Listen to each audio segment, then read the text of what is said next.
Hey everyone, Steph here. I did promise that I'd do a lesson on key signatures. After the last video, we was talking about modes and a little bit of a hack, kind of a cheat code for modes. And I was referring to key signatures a lot, so I said I'd come back today and do that. So we're going to talk about understanding the relationship between chords in a key signature and how to find where those chords are on the neck. A nice, easy kind of hack for it, really.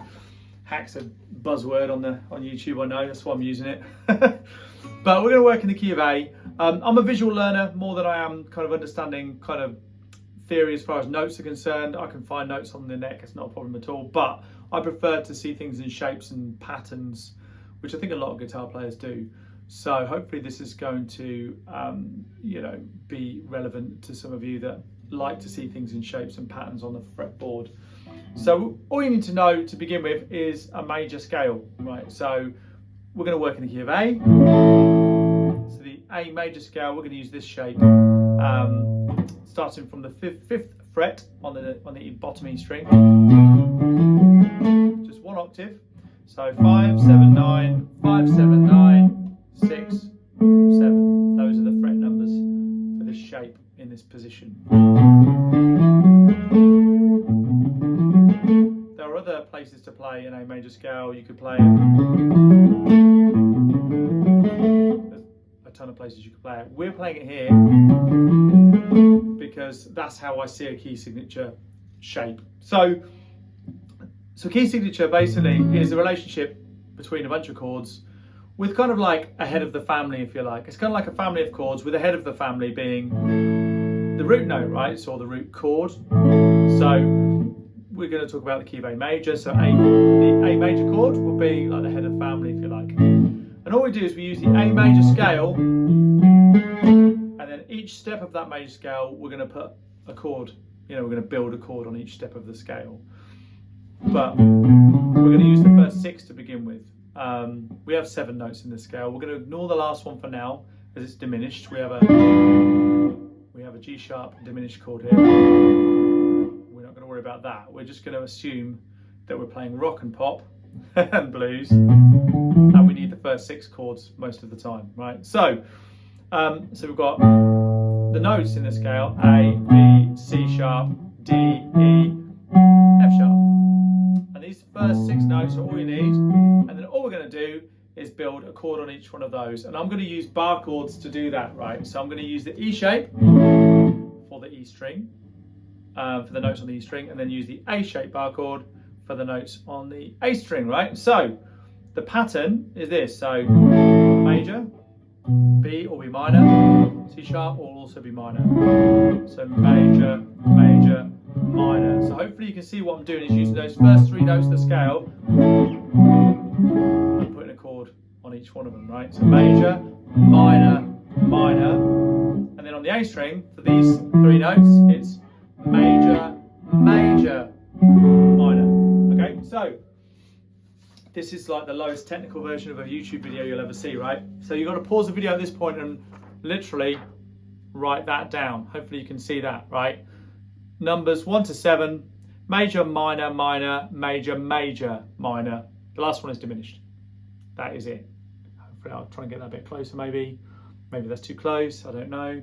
But pause it, write that down. It's going to be your best friend for learning key signatures. So major, minor, minor, major, major, minor, diminished is the last one, right? So we now have this pattern, right? Major, minor, minor, major, major, minor for these first 6 notes of the A major scale. The 7th note scale is diminished. That's the diminished chord shape that I like to use. It's those 2 and those 2. A diminished chord is stacked minor thirds, which we can come into another video. I'm not going to go into the technical knowledge there. We're just talking about this key signature shape at the minute, but that is a diminished chord on the G sharp there. So for most of us playing rock and pop, all we need is the first 6 majority of the time anyway.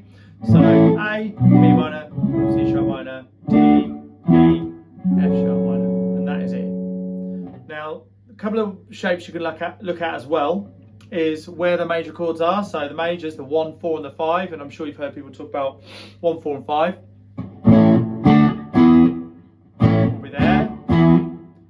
minors, and the way I see it is almost like two L shapes that fit together. Now, I don't know whether you can visualize that, but I've got the major chords here, and the minor chords.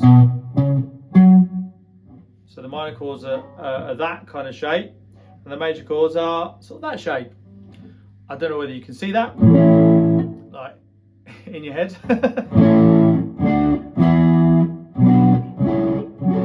But anyway, 1, 2, 3, 4, 5, 6. That's the key of A major, but it's also the key of F sharp minor, same chords. So if you don't already know, every major chord has a relative minor, or every minor chord has a relative major, whichever way round you look at it. And those two scales are built from the exact same notes and chords, right? So A major and F sharp minor are one and the same, exact same chords. So if you want the key of F sharp minor, you'll start at the end to find your, to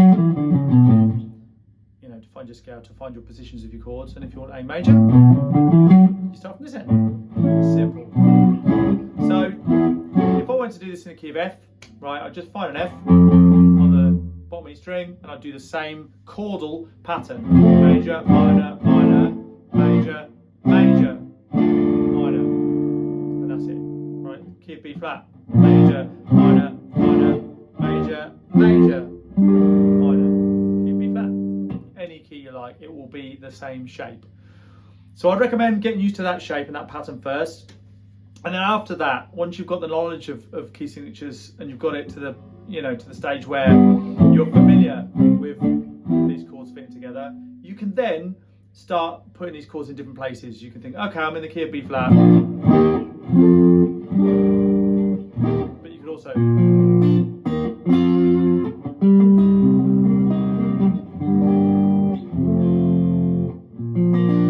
those chords in a different place, but I always understand it from here. That's where I learnt it. So quite regularly I'll go out and do gigs where I work for an agency, and the agency will just pop me on a gig, like a dep gig, where I haven't met any of the members of the band before, and I'll just turn up on the night and just stand in. And a lot of guitar players do this, but quite often there's a bunch of songs in the set I've never played, or someone will spring a song on you and say, oh, do you know that? And if the answer's not really, but if they say, oh, it's in the key of G, you're like, well, at least I know where the key of G is, right? And if you know where the key of G is, major, minor, minor, major, major, minor. If you've got that knowledge, someone says, oh, this song's in the key of G. If you've heard it before and you know where the key of G is, putting the two and two together, you've got a good chance of being able to just busk the song, being able to just literally fly by the seat of your pants and get through that gig, get through the song, It's only when they shout, oh yeah, do that riff, or do the solo, and you might just have to improvise those parts. But at least for the meat and potatoes bit, right, you've got the key of G major or whatever, or the key of E minor, same thing. So chord number 6 is the relative minor, so G major and E minor in this case are one and the same thing, they're the same scale. The notes are from the same scale, if you like. So G major and E minor, they're the same notes, but from a different starting point. So this comes in really useful when you are improvising or playing lead guitar. If the key's in G major, if the song is in the key of G major, you could solo in E minor and it would fit perfectly, and vice versa. So all of this starts to marry up after a while. So hopefully this has helped you, just using this little chordal shape to find out where your chords are in any given key, and you're away. This is like one of those situations where it's a small hinge that swings a big door, if you've ever heard that phrase, right? A small little piece of information that unlocks so much. I hope that's been helpful. Chuck any questions you've got in the comments below, or anything you want to know, or any other videos you want me to do. Chuck them in the comments. I'd love to chat to you.